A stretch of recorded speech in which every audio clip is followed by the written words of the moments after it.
to answer your My wife will answer. Ah, okay. Du hast auch gleich das Wort.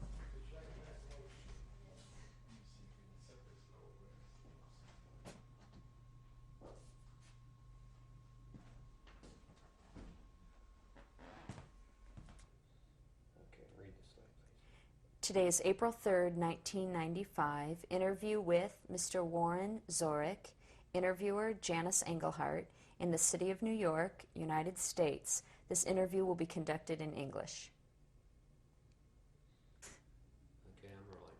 Today is April 3rd, 1995. I'm Janice Engelhardt, and this is Mr. Warren Zorich. We're in New York, and this interview will be conducted in English. Rolling. Good morning, Mr. Zorich. Can you please state your name? Yes, my name is Warren W. Zorek, Z-O-R-E-K. And was this the name you were given at birth? No, my first name given at birth was Werner, W-E-R-N-E-R. And the date of your birth? October 14th, 1925. In which city? I was born in Breslau, Germany. And how old are you today? I'm 69 today. Can you tell us something about your early life in Breslau? Yes, I was born in October 25, and I was, I guess you might consider today's a miracle baby. I was born with the closed opening to my stomach, and I was operated on when I was 7 days old, which I guess 69 years ago was quite an achievement. At least I was told it was. And I seem to have made a very good recovery from then. I grew up in a very, very wonderful, happy household. My parents, my sister, who was 2 years older than I am, and my parents owned small type ready-to-wear department store in the neighborhood, and I guess I grew up a very normal child. What were your parents' full names? My father's name was Alfred Zorek.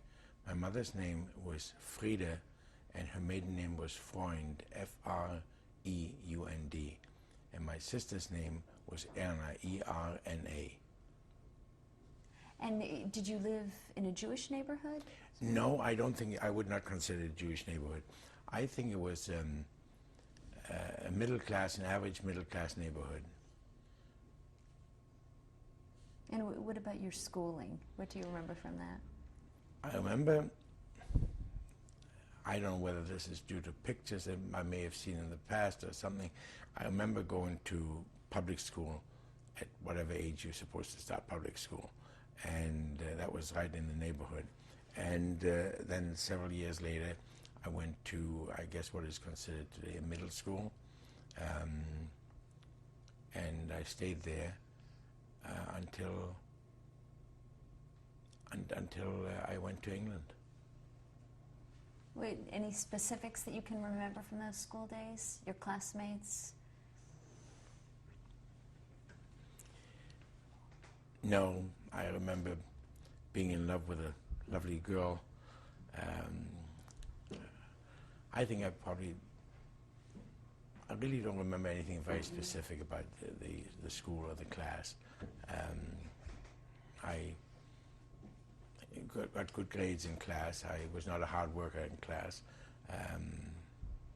I won't say I was the class clown, but I was involved in a lot of the problems that we had in school.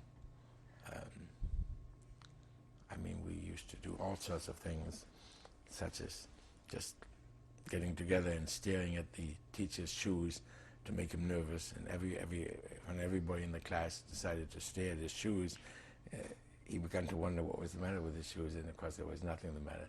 I remember things like that. I remember one class, we put an alarm clock in the closet, and of course in the middle of the class it went off, and I guess we thought that was very, very great and very funny, but you know, I guess as a child that was great. Was your family religious? My family was conservative. I think we went to a temple On the high holidays, I don't think we were very observant otherwise. My mother had a large family. My mother was one of 7 brothers and sisters. She was one of 7. And my father only had 1 brother and 1 sister. But my aunts and uncles on my mother's side lived in the same town, so we saw them fairly often. Did you have then a lot of cousins living in the area? We had some cousins. I don't think there were that many. I don't think they had many children. When was do you remember in school, was there traces of anti-Semitism in those early days? Yes, there was. But, you know, there was nothing in the early days. I guess among children we just got along. I don't think there was anything serious. You know, they would call you a Jew boy or things like that. But, you know, the old saying, sticks and stones don't hurt your bones. Words will never hurt you, right? That's the one. And I really don't remember too much about that it really upset me too much. Were these some of your classmates that would call you? No, I think mostly it was people in the street would do that. And it was just, you know, one of these things that happened. And I think my parents were very well respected in the neighborhood because of the business, of their status they were in, and probably that helped. Do you remember much about that business? Did you go into the shop often? Oh yes, I used to go into the shop quite often, and when it came to, I guess it was Christmas or busy times, I was allowed to help.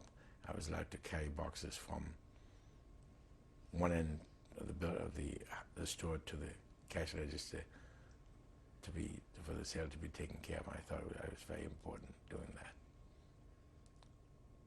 And what about vacations? Did your family go on holiday outside of the area? We used to go on holiday. My parents sent me, I remember several years going to, I guess you'd consider it a camp today, in the Baltic Sea, a place called Kolberg, Kolberg, and I remember there were a lot of children there. I remember that we used to go to the beach. I remember the big baskets on the beach that people used to sit in. One thing that stands out in my mind, in those days I was very fussy about what I ate, and one of the things I detested more than anything else was cauliflower. And one day when we were going to the beach, I looked into the kitchen window and I saw a big pile of cauliflower being prepared. And of course I expected that was going to be for our dinner, so I immediately decided I'm going to be sick. And they put me to bed. You know, when they said you were sick, you don't feel well, they put you to bed immediately, didn't let me go to the beach. And then when everybody came back from dinner, I casually asked them what they had for dinner, and they told me all the things they had for dinner. No cauliflower. The cauliflower was for the next day.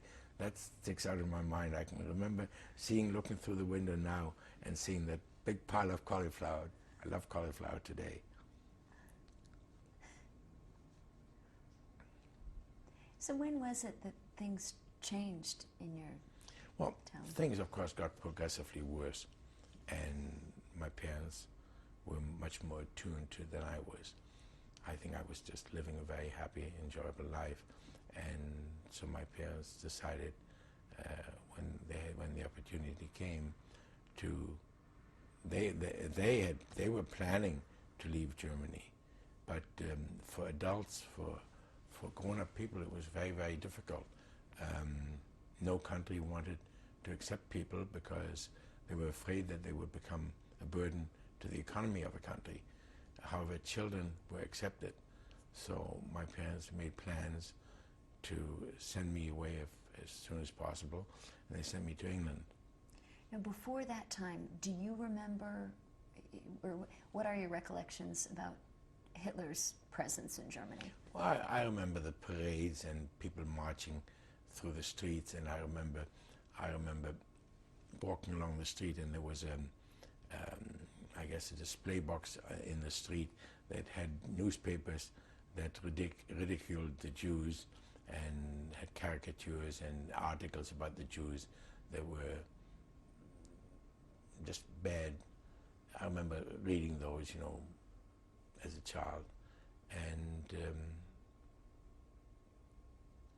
you know, as far as my life is concerned, really, things didn't get progressively worse. I mean, I didn't see it and notice it. My parents, of course, were much more attuned to it, having a business, and I was just not that much aware of it. Do you remember conversations that your parents had with each other about the situation politically? I don't know whether this is a European way of living, but there was a big difference what parents discussed and what children heard.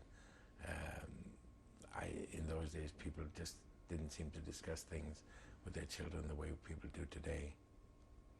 What about with your classmates? Was there any discussion No. about the Hitler Youth? Or No. Look, I think the school I went to was, I think there were a lot of Jewish boys and girls there. And I don't think there was too much of a discussion. And anything you could recall about resistance or any? No, I really can't. I mean,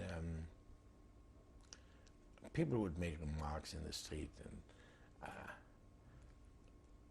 you know. But I remember. It's funny how I remember one thing sticks out in my mind. My mother sent me out to go shopping for something, and I don't remember what it was. And I said to the man, I must have had some discussion when I made the purchase, whatever it was. It was something in the green grocery family. And he said to me, instead of saying this is very good in German, which would be das ist sehr gut, he said das ist sehr gut, which is Jew, means Jew. And it was just a nasty remark, and you know, but as I said before, words don't hurt, and so I wasn't really affected by those things too much. And did anyone ever act out against you, throw anything at you? No. Not where I lived, and nothing ever happened like that. What about with your parents' store? When did the situation change for them with that? What I've learned since is that the business started declining after, you know, in 34, 35, 36, in those years, it started declining considerably. But I've learned that only since, as I said before, I guess parents just didn't discuss their business with their children. You don't remember any graffiti on their doors? No, I don't remember. So how did you learn that you would be going to England? How did that decision come about? Well, my parents made the decision, and I remember telling me about it, of course, and going out and buying me some additional clothing to take with me, and buying me a suitcase and everything else. And you know, very honestly, my life in those days was just an adventure. Going to make a trip to England with some other children, it was just like an adventure.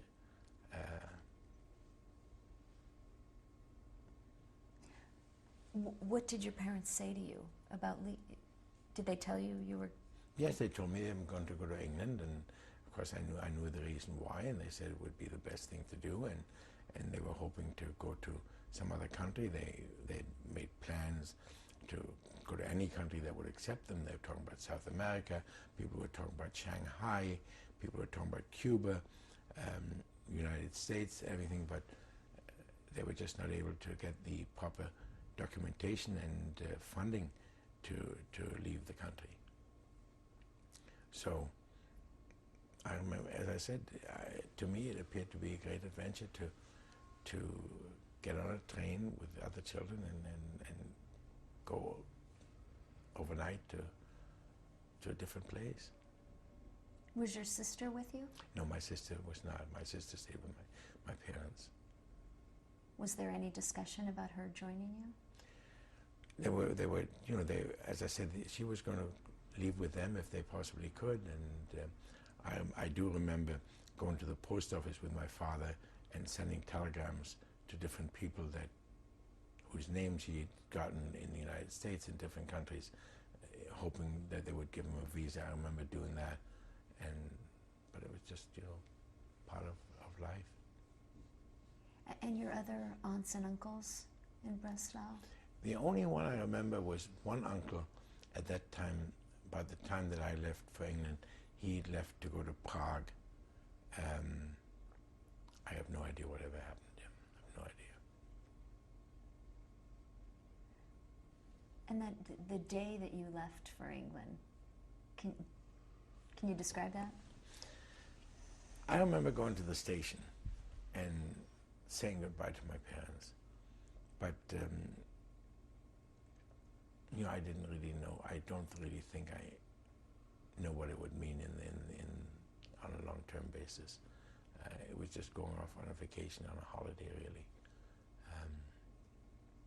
It was the excitement. I mean, if you're 11 years old and you're going away somewhere.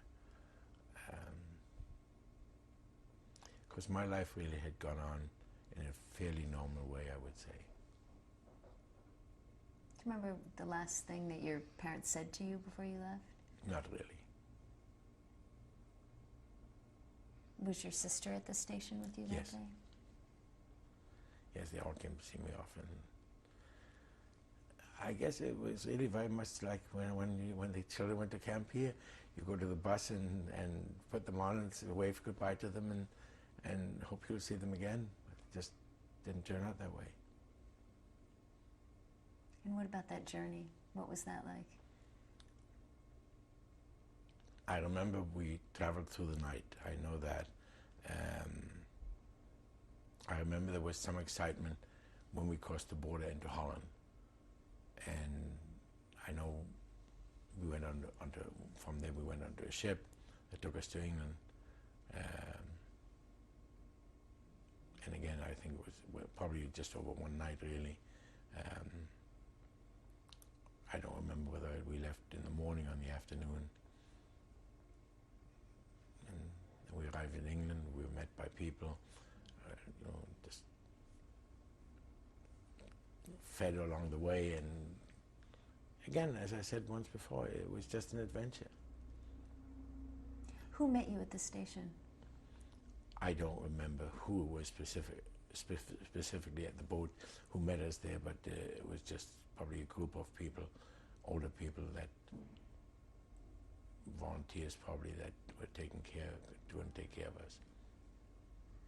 So your parents had arranged for someone specifically to pick you up? No, they or were with an organization? Yeah, an organization. Do you know which organization it was? No. Some refugee organization in England. I don't know specifically who it was. Who were the other children that came with you? There were children that were at the station. I don't remember who they were. And the way I feel, I seem to recollect that probably children joined us somewhere along the way also, either from different towns or from, I know, all I remember is when we finally ended up, there were people there from Vienna, but where they joined us, I don't recall. Only reason I recall they were from Vienna because they were very fond of singing songs about Vienna, and that meant a lot to them. Did you sing any songs? About Breslau? I don't think there were any songs about Breslau. So were there any children from Breslau? Other children that you recognized? No one that I really knew that I recall. So you arrive in England, and Yes. someone picks you up. Picked us up. They took us to a camp, and we stayed there in sort of bunks. And again, we go to a mess hall to be fed, and it was very exciting. They'd have concerts, and they'd try to teach us English classes, and we'd learn songs, and it was again very exciting. Did you know any English before you landed in England? Not really, just about a half a dozen words. I always had They tried to teach me some English before. Only thing I always remember learning about fishermen that had a wife that lived by the sea. And that went on some kind of story about the fishermen. That's all I really remember. What about that first camp you were at? What would a day be like for you there? I guess we'd get up in the morning and we'd go to the mess hall, this big hall where they'd feed us breakfast. And I don't really remember what they had for breakfast. And then they'd probably have some classes. They'd teach us more. I remember they'd tell us a lot of songs. And I guess then we'd have lunch and we'd be allowed to be outside. I remember being outside and there were gates and other people from the outside would come in and they would try and talk to us in English and we'd have difficulty understanding it and so on and so forth. And I do remember somebody coming by with a truck having Wall's ice cream. It was the brand ice cream, just like Hagen does this today. And they gave us ice cream bars. I remember that. And you know, they would have concerts in the evening, or they would show movies or things like that to keep us busy. And how long did you remain in that camp? We moved from that camp to another camp, which was, I guess, somebody's estate in a place near Ipswich, near a town called Ipswich, and we moved there, which wasn't that far from the other place. And we stayed there, my guess is between 6 to 9 months. And then a town in England, Gloucester, adopted 10 or 12 children. The town decided to adopt these children, and they had a building set aside, and we traveled to Gloucester, which is near the west coast of England, about 30 miles from Bristol. It's an old city, and there we started going to regular school. I forgot to ask you, what was the date that you arrived in England? I don't know the exact date. Or the month and year? 37. I think it was probably spring of 37. And the town of Gloucester adopted these children, and we lived in a home, and we went to school there. And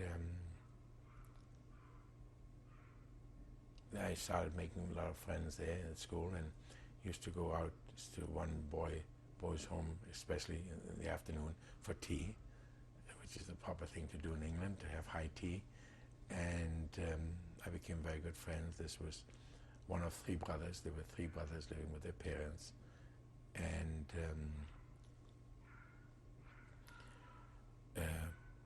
as we became more and more friendly, the mother and the father asked me, would I like to come and live with them? And I guess it seemed much nicer living with a family than living in a home. And so I moved in with them. What was the family's name? Family's name was Thew, T-H-E-W. There were 3 brothers, Jim, John, and Robert. And your friend was which one? Jim. He was the middle one. And we were very close and went to school together and did everything together. And then gradually the war started. I remember that very distinctly. I remember that Sunday in September, we listened to the radio, no television in those days, and I remember Chamberlain announcing that since they'd heard no news from Germany, that a state of war existed between Britain and Germany. I remember that, and everybody was very, very concerned about it, and I remember we built an air raid shelter in the garden, which would take care of people living in the house and the neighbors. We dug this shelter and put steel beams in it, steel into it, and corrugated iron and earth on top of it. And it was not, I don't know how long after that we started having air raids at night. And first few nights we used to go to the shelter, and it got to be pretty cold, and one of the things we didn't expect, the water started collecting on the bottom, so you have to keep your feet up when you sat on the benches. And so then we put some boards on the bottom, and then nothing seemed to ever happen when we used to go to the shelter. So next thing we decided, we put some mattresses under some tables and go back to sleep under the table when the air raid siren started. And when nothing happened after that, we decided to stay in bed. And then, as the air raids continued to happen, it was near. The reason it happened was Gloucester, about 2 miles from where we lived, was an aircraft factory, which built the first jet plane. So that's why the bombing took place. And the other thing was, it was near Bristol, which was a main port, and that was very heavily bombed at times. So when these air raids used to happen nearly every night, and people used to get a lack of sleep, the nice thing used to happen about it was, if the air raid happened after midnight, school would start later. So we were very happy about that. You see, this is the problem that I have to face. Again, going back to living in England and having lived in Germany, living in England during the war as a child was an adventure. We used to, if the air raid happened after midnight and school was going to start later, we then decided, well, the best thing to do would be to make a date and meet people 10 minutes after the sirens went off. And so we used to do that and continued in school otherwise. I just wanted to ask you about the family. Was it a Jewish family you were No, there it was with? not. It was a Gentile family, and they were very wonderful people. And when did they treat you as their own son? They treated me very, very well. They treated me just like their own son, like their own children.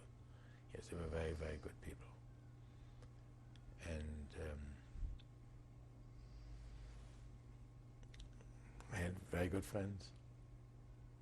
Did you have any communication with your parents at this time? Yes, the communication until about early 42, end of 41, early 42, was through the American Red Cross. No, excuse me, through the International Red Cross. My parents would send a message to Switzerland. There would be a special form issued by the International Red Cross. They would write on one side of the form and messages to me, and the International Red Cross would forward them to England, and I was able to write on the reverse side of them and mail them back to the International Red Cross in Geneva, Switzerland, and they would then forward them to my parents. And that continued until about the end of 41, maybe early in 42, when I received the last communication from them. Were they still in Breslau when they were writing these? Yeah, oh yes, all the information I received from them from Breslau.